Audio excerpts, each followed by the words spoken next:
New details in a Target 12 investigators exclusive hidden house rep. After apparently spotting a Target 12 undercover vehicle, the state lawmaker wraps a T-shirt around his face. We've raised serious questions about State Representative John Carnevale.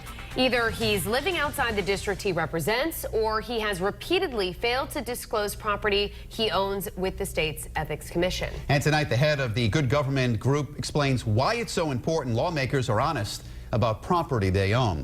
Let's get right to Target 12 investigator Tim White with the exclusive details. Representative Carnevale says he lives in the district he represents in Providence, and that's where he's registered to vote. But a mortgage document he signed for a home he owns in Johnston, and that's outside his district, promises the bank he'll live in the Johnston house. After months of undercover work, State Representative John Carnevale apparently spots one of our vehicles outside a house in Johnston he owns. Watch as he disappears and less than a minute later reemerges with a T-shirt wrapped around his head. You can see he seems to be peeking over at us. With his face still concealed, Carnevale hops behind the wheel of his car and drives away. Representative Carnevale had little to say when we asked him about the bizarre behavior. We're trying to get a grasp as to where you live exactly. We see you a lot at a house you own in Johnston on Greenville Ave. Can you just stop and talk to us for a second? You have no story here. Okay, tell me why. Whatsoever. Tell me why. No story. Tell me why you wrapped a T-shirt around your head when you spotted one of our vehicles. Why was that? Rep, I think the people of your district want an answer as to what's going on.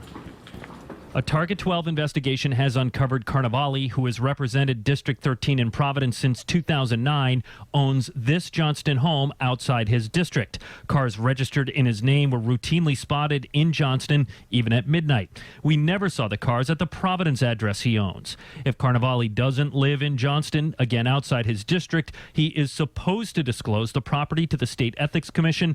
Nearly a decade of financial disclosure forms he signed show he's never done that. The whole point of these forms is to allow the public, allow the media to figure out if there's any conflicts created by people's financial holdings. John Marion is the executive director of Common Cause Rhode Island. He says the real estate question is important so people know if a public official is making a policy decision that could impact their property.